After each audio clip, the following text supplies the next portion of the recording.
Hey guys, what's going on? Maggie from M&R here. Today we're in Orange, California, visiting our friends over at Money Merch. A year later, let's go see what's new. What's up, bud? What's up? How are you? Nice to see you again. Good to see you. Hi. Hello. How are you? Good, how are you? I'm good. I'm Stax. Maggie, nice to meet you. Nice to meet you. New as team member in The the sales newest department. team, nice, love to see it. Well, I'm happy to be here and I want to see how you guys have grown last course. year. Let's Of do course. it. Let's show you Sure, around. we're Let's excited go. for it. Come on. Alvaro, how has your fulfillment area grown over this past year? The fulfillment area is, it's grown a lot. So our customers have grown with us, and we've also added more customers to our fulfillment department. This is currently what we have, but we're basically at capacity. We're looking to expand this department, and we're looking at other warehouses within the area. We're hoping to get a warehouse where we can just move everything all in one. Oh, that'd be nice. But moving is also a little bit challenging. It seems like everyone's trying to go towards fulfillment. So we're trying to get more of our customers to take that service on. They're already paying for shipping, like having their order shipped to them, which delays like the delivery to each customer. So I think they can not only like have more customer satisfaction by having them get their items sooner, but they don't have to worry about storing all the inventory. So we're doing everything from start to finish. 99% of our clients send us artwork ready to print. So we separate up, prep the screens, whether it's for screen printing, embroidery, direct to garment.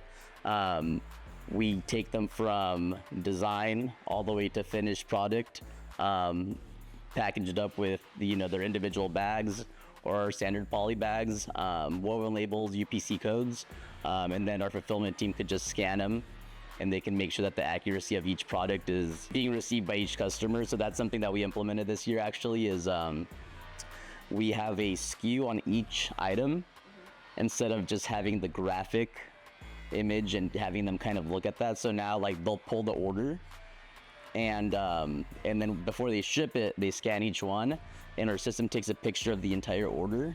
So we know if it's actually being done accurately. And if it's not correct, it'll give us a warning on saying this is a wrong item. So, we can catch those problems before Quicker, yeah. the item goes out and stuff like that. Very smart. Yeah, so that's been a really cool addition because it gives our customers like a lot more like faith and like confidence in our fulfillment process.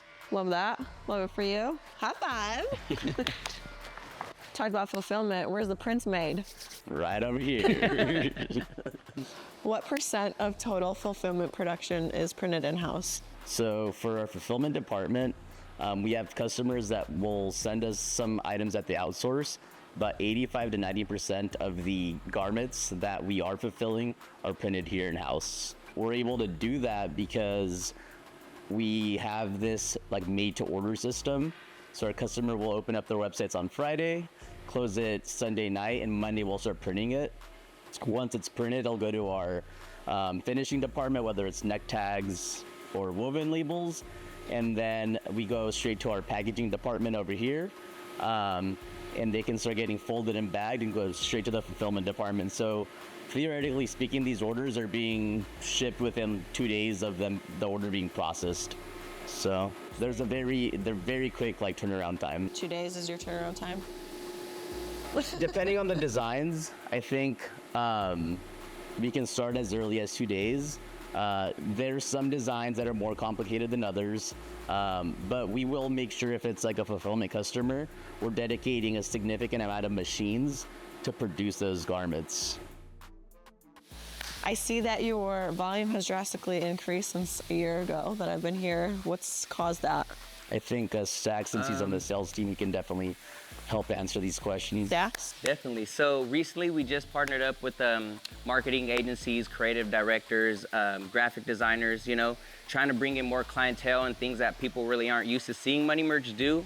Stepping outside of the box, which causes more clientele, which brings in more revenue and causes, more boxes, Yeah, so we're obviously we're a little cluttered. A little bit? We've had to put some shipping containers outside to store some of our extra inventory, as well as if you look in the parking lot, there's multiple pallets of orders.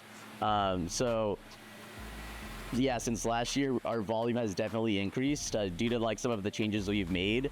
And like we've mentioned before, we're looking to either find a new home or a place to within the same business complex to store all our inventory so we can continue to maximize this facility. I'm proud of you guys. Thank you. Bigger Thank you, and better thank you. things, right? Every day, brick by brick, you know?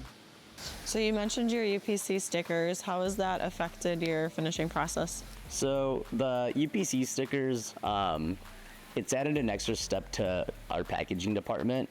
But because we've added so many more fulfillment customers, it's tough for all our employees that are in the fulfillment department to remember each and every single SKU of each item.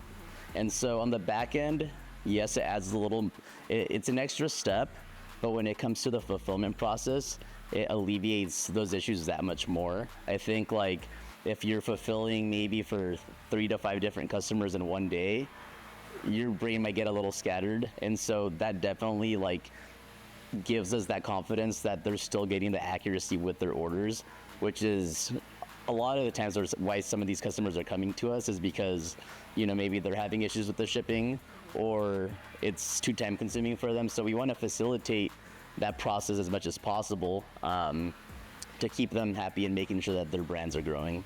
I mean, some of these collections that they open their site on Friday, close on Sunday night, they're bringing in, you know, anywhere from 1,000 orders to 5,000 to 10,000 orders, right?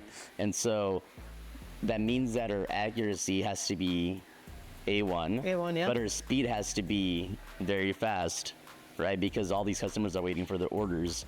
And so there's this concept called the speed accuracy trade-off, which has got an inverse relationship, and the faster you do something, the more errors you're gonna make. And so by having the UPC code with our scan to verify system, they can still work fast, but it'll catch that error before it goes out.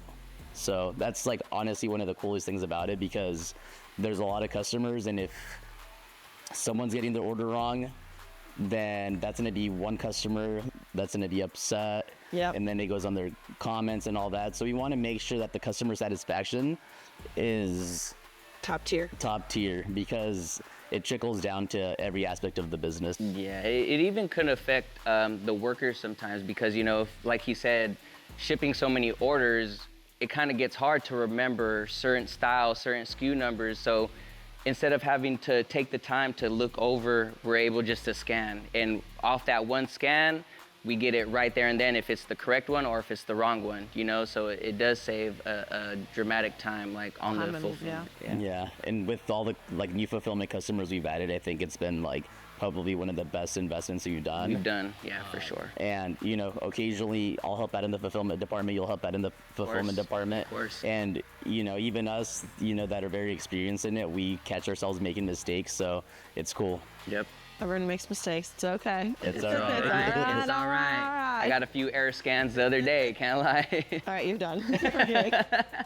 So you guys, amazing growth here, but it has to come with challenges. What has that been like? Have you had any major hardships? So, you know, obviously it's been a year since you guys were last here, and within that time I feel like we've experienced many challenges, and kind of knowing how to navigate those it's been a learning process for my business partner Blake and I.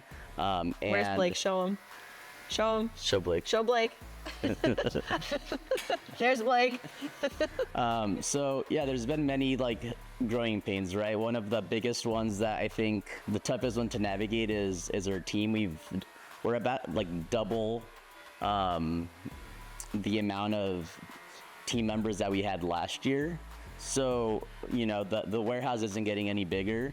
Our space is confined. So it's like, how do we maintain a community? How do we make sure that everyone still works as a team? There's people that have been here for longer and some that are so new, and, you know, people might feel like someone's stepping on their toes, and just, I'm always constantly trying to like make sure that they're, you know, being very cohesive, maintaining the culture. And it's been pretty cool. Like, I hear them laugh and giggle more than like I feel like sometimes I feel they're like comedians. Honestly, I'm like, I'll be laughing in my office because some of them they're just having a good time. So it's awesome to be able to have that community, and it's been tough to build that. just because obviously the more personalities you fit into a space, you know, the more differences there are. But we make sure that everyone is comfortable here, and they're happy to work here, because we know that if our team is happy, then we know that the production will be done with more care. And I think at the end of the day, we like to deliver quality products, and we know that if we're gonna grow, we need to make sure that our quality does not change. Another one that we've mentioned is the space. So obviously our space hasn't gotten any larger. So every morning, you know, we'll roll out, you know, 15, 20 pallets Yes, for outside, just so we have enough space to work in here. Our teams express that we need more space, and we know we do. So we're constantly trying to figure out how we can even, you know, maneuver things inside of here just to make sure we have that space. But also, how quick could we get more storage to make sure that we're able to bring on more orders, right? So right now, if depending on the deadline, we'll say, hey, please deliver this order on this date, because I know that by that date I'll have more space cleared up. So there's little challenges like that. Fortunately, we no longer have too many supply chain issues, such as like ink and blank shortages. So that's been like really good, because while we've overcome those obstacles, we've encountered other ones, but I think those are a little more stressful, because without shirts we can't print anything, right? So that's been very like comforting, knowing that our challenges are more like growing pains rather than like an actual inventory issue where like we can't do our job even if we wanted to. So next year, triple employees and a bigger facility. Bigger facility. Blue crew number 3 at Money Merch. Well, next year we hope to have more space. Alvaro, Stacks, Blake, thanks for having us here. Of We course. already have one of these, so this is yours now. Wow, The like official that, Blue huh? Crew Squeegee. Okay, I appreciate it. That's love. We're excited to see, you know, you guys grow even Awesome. more. Thank and you, Vice We'll be Regent. back next year. Next Right, year, bigger Peter? spot, bigger spot. Thank you guys for coming by. It's been a pleasure. Always good to see you guys. So Yeah. we'll see you guys at the show, and we'll see you guys next year. Yeah, hell yeah. Thank you. Or- Bye. Hey, guys, my Uber's here. I gotta go. Bye. Yeah.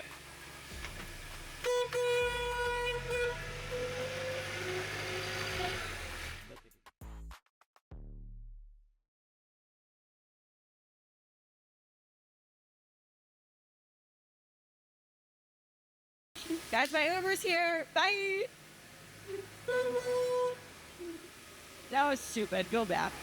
I just said it, please. I gotta go. My Uber's here. Oh, my God, it's stupid.